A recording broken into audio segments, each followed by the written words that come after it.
বিশ্বাস করুন, কোরআন আমার সামনে, আল্লাহর কসম, কোন জীবিত পীর, কোন মৃত্যু পীর আমার ভাগ্যের ভালো বা মন্দ করার কোন অধিকার রাখে না, রাখে না, রাখে না। কোন পীর ফু দিয়ে আমার ভাগ্যকে ভালো বানাই দিতে পারবে না, পারবে না, এবং আমার একটা চুলও বাঁকাও করতে পারবে না। যা চাবার আল্লাহর কাছে চাইতে হবে। ওয়াইজা সাআলতা ফাসআলিল্লাহ ওয়াইজা ইসতাআনতা ফাসতাইন বিল্লাহ। যা কিছু চাওয়ার আল্লাহর কাছে চাও, যা কিছু বলার আল্লাহকে বলো। সব কিছু করার মালিক তিনি, সুবহানাল্লাহ বলেন। এই জন্য মাজারের সাথে মুসলমানদের সম্পর্ক হবে না, মুসলমানদের সম্পর্ক হবে মসজিদের সাথে। কিসের সাথে বলেন জোরে? আপনি কোন অসুবিধায় পড়েছেন, মাজলুম হয়েছেন, অত্যাচারিত হয়েছেন, চাকরির সমস্যা হয়েছে, ঘরে খাবার নাই, অসুখ বিসুখ হয়েছে, নানান ধরনের সমস্যায় পড়েছেন, কোন মাজার নয়, কোন পীর নয়, মসজিদের ভিতরে চলে যান, উযু করে মসজিদে ঢুকে 2 রাকাত কাজায়ে হাজাতের নামাজ পড়েন। রাসূলুল্লাহর উপরে যখনই বিপদ হতো তিনি নামাজে দাঁড়ায় যেতেন। সুবহানাল্লাহ বলো। আপনি কেন যাবেন একটা কবরের কাছে? আপনার সাহায্য কামনার জন্য কোনো পীর নয়, আপনার সাহায্যের জন্য কোনো কবর নয়, সাহায্য পাওয়ার জন্য কে? আল্লাহ চান আপনার ঈমানটা খালেস হোক। আল্লাহ তাআলা এটা বরদাস্ত করতে পারেন না যে মানুষ কারো কাছে গিয়া আরেকজনের কাছে গিয়ে নথি স্বীকার করুক। আল্লাহ সহ্য করেন। ইন্না শিরকা লাযুলমুন আযীম। শিরক হচ্ছে মস্ত বড় জুলম, অত্যাচার। আল্লাহ সব থেকে অপছন্দ করেন কোন গুনাহ বলেন?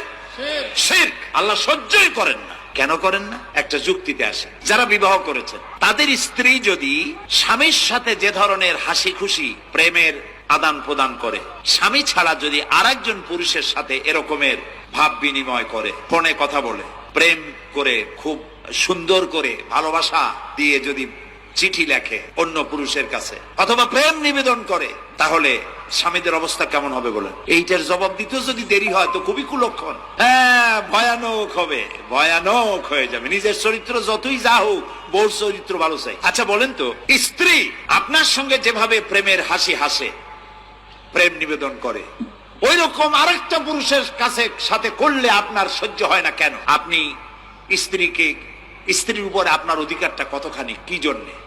আপনার স্ত্রীর যে হাসি, যে মিষ্টি হাসি, যা আপনার প্রাণ কেড়ে নেয়, ওই হাসিতে আপনার কোনো অবদান আছে বলেন? তার যে টানা টানা চোখ, সুন্দর ভ্রু, মাথায় অনেক লম্বা চুল, শরীরটা সুন্দর, যৌবন, রূপ, এর ভেতরে আপনার কোনো অবদান আছে?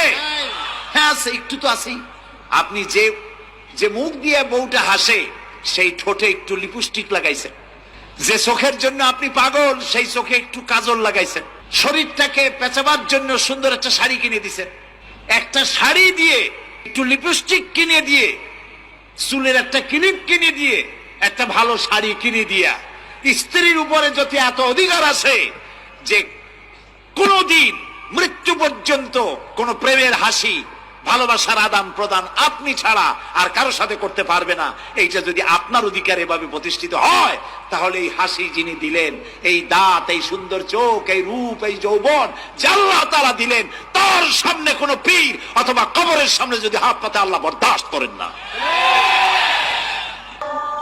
রাসূল সাল্লাল্লাহু আলাইহি সাল্লাম যে রোগে মারা গেছেন, শেষ অসুখ, সেই সময়ে তিনি বললেন, পৃথিবীর মানুষ সাবধান থেকো, লানাল্লাহুল ইয়াহুদা ওয়ান নাসারা ইত্তাখাযু কুবুর আনবিহিম মাসাজিদা। নিশ্চয় ইহুদি খ্রিস্টানের প্রতি অভিশাপ, নিশ্চয় ইহুদি খ্রিস্টানের প্রতি অভিশাপ। ওরা নবীদের কবরকে মসজিদ তৈরি করেছে, ওরা নবীদের কবরকে মসজিদ তৈরি করেছে। রাসূল সাল্লাল্লাহু আলাইহি সাল্লাম বললেন, লা তাজালু কাবরি ওয়াসানা। পৃথিবীর মানুষ, আমার কবরটাকে ইবাদতের জায়গা করো না। পৃথিবীর মানুষ, আমার কবরটাকে ইবাদতের জায়গা করো না। ইন্নাল্লাহ ইয়াগযিবু আলা কওমিন। নিশ্চয় আল্লাহ ওই জাতির উপরে রাগান্বিত হন যে জাতি কবরে মসজিদ তৈরি করে। মসজিদের সাথে কবরের কোনো সম্পর্ক নেই। আল্লাহ রাসূল বললেন, লা তুসাল্লু আলাইহি ওয়ালা ইলাইহি ওয়ালা বাইনাহুমা। কবরের উপরে সালাত আদায় করো না, কবরের দিকে সালাত আদায় করো না, কবরের পাশে সালাত আদায় করো না। মসজিদের ডানে কবর চলবে না, বামে চলবে না, সামনে চলবে না, পিছনে চলবে না, মসজিদের ভিতরে কবর চলবে না। এই মসজিদ সরাতে হবে, এ কথাই ঠিক। যারা এগুলো করে তারা শিরক করে। কবরস্থানে যাওয়া শিরক, কবরের কাছে কিছু চাওয়া শিরক, কবরকে মূল্যায়ন করা শিরক, পীরের কাছে কিছু চাওয়া শিরক, কবরে মানত মানা শিরক। এগুলো হচ্ছে বড় বড় শিরক। রাসূল সাল্লাল্লাহু আলাইহি সাল্লাম যখন কাবা ঘরে ঢুকলেন, তখন কাবা ঘরে কতটি মূর্তি ছিল? 360টি। রাসূলের হাতে একটা ছিল লাঠি। তিনি আঘাত করে মূর্তিগুলি ভাঙতে লাগলেন আর মুখে বলতে লাগলেন, জাল হক এসেছে সত্য, ওয়াজাকাল বাতিল চলে গেছে মিথ্যা। ইন্নাল বাতিলা নিশ্চয় মিথ্যা, কানা জাহুকা চিরদিন মিথ্যা।